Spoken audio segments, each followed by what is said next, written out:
whenever something goes awry at the courthouse, something somebody can't explain, they'll blame it on George.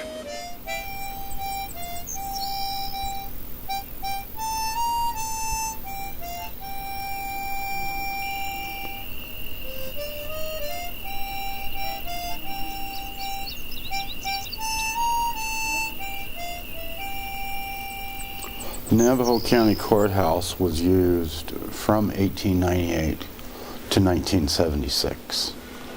And 1976 was the year the jails were declared inhumane, so it could no longer be used as a courthouse. Today it's just used primarily for the history. It's a National Historical Site on the Historical Register. It's got a very creepy jail. You know, steel floors, steel bars, steel ceiling.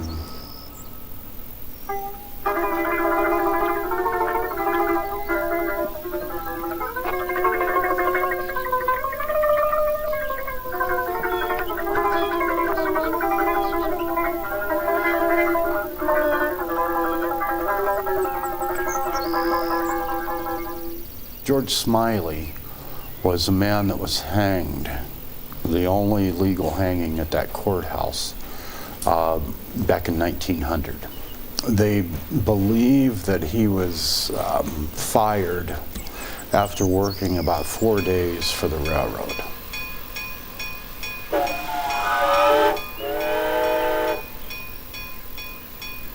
He had felt that he had gotten cheated out of a day's pay.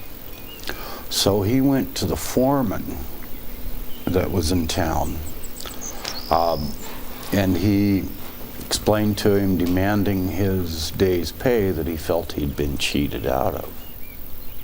And he explained, I guess told George Smiley, that he would have to wait for the paymaster. A fight ensued, and George Smiley drew a gun on the foreman. The foreman tried to run away. George Smiley shot him in the back.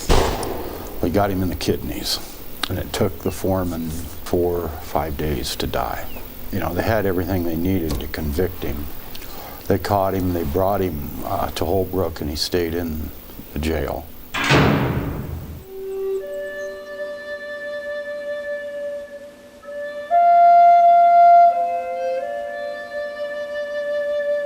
He was scheduled to hang, I believe it was like December 8th of 1899. Well, our sheriff, Frank Watron, it was customary for the sheriffs to send out notices or invitations to the hanging in those days to dignitaries, other sheriffs, etc. So when Frank Watron wrote the first invitation, it went something like, the latest, newest, improved methods in strangulation will be employed to send one George Smiley swinging into eternity on December 8th, 1899. So this invitation to a hanging went on the news wire, and it went all over the country. In fact, then it went over to foreign countries, and President William McKinley got wind of it, and he was angry. He sent the territorial governor to have a talk with the sheriff, but he didn't get fired. And the sheriff, he agreed to rewrite the invitation, which he did, but he didn't send it out until the hanging had taken place.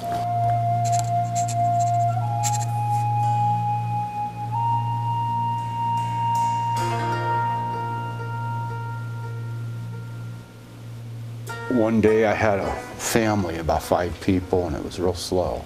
3 little kids, the mother and father, and I think an aunt or something was with them. So I said, come on back if you want, I'll show you the back cell. The room is probably 15 by 15, but in the one corner there's a little cell that's like 4 by 5. I mean, it's really small. but all the iron bars around it, big iron door on it. There's like this devil graffiti face, and it says, "In here for 2 years." And I was telling him, I said, how awful it'd be to be in that little space for 2 years.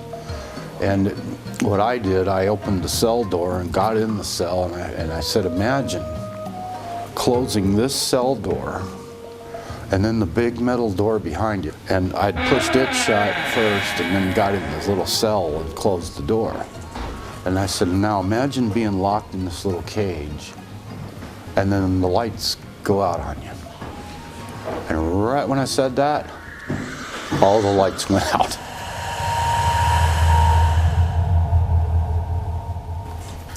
The kids start screaming. The men and women are like, get us out of here, get us out of here. And I'm like, it's so dark. After a couple of minutes, I said, darn it, George, turn the freaking lights back on. When I said that, all the lights came back on right that instant.